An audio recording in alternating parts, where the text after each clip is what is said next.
reconnaît-on une bonne copie de philosophie? Bon, si je suis franche, je vous dirais que ça se reconnaît tout de suite dans les premières lignes en introduction, parce que, en général, une introduction bien rédigée, écrite dans un français élégant, ça vous donne un préjugé très favorable. Bien sûr, on lira la copie jusqu'au bout.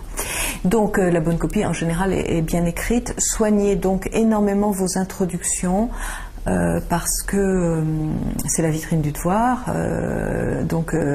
même la première phrase, ne pas commencer par des sottises genre de tout temps les hommes ont toujours pensé que, etc. Donc soignez bien les premières lignes et les premières phrases du point de vue de l'expression française, bien sûr. Mais sinon la bonne copie, c'est la copie qui évite les clichés, c'est-à-dire qui va se différencier des autres, parce que la mauvaise copie, c'est la copie standard, c'est-à-dire tous les élèves vont dire plus ou moins la même chose. Par exemple, si on vous demande les œuvres d'art doivent-elles être interprétées, alors tous les élèves vont dire oui, bien sûr, les œuvres d'art ont un message, et donc il faut trouver quel est le message de l'œuvre d'art. Bon, ça c'est le cliché. Et donc la copie qui ne tombe pas dans le cliché, déjà, voilà, critère d'une bonne copie. Ensuite, la bonne copie, elle n'est pas trop abstraite.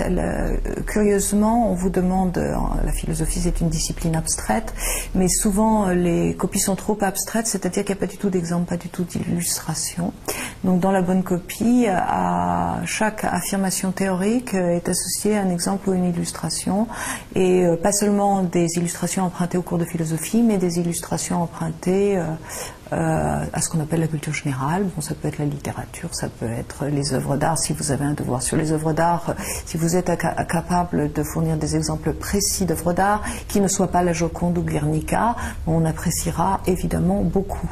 Donc un souci d'illustrer, de donner des exemples, un souci de justifier tout ce que vous affirmez, ne pas énoncer des choses sans les appuyer par une argumentation.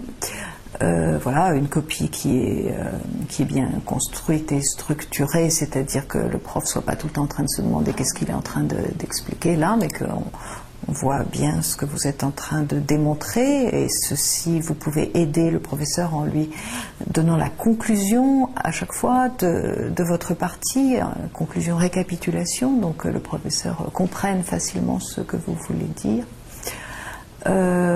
Voilà, la bonne copie n'est pas banale, et les références que vous donnez, on voit qu'il s'agit de textes que vous avez lus véritablement, et que c'est pas seulement que vous vous contentez pas de réciter des topos.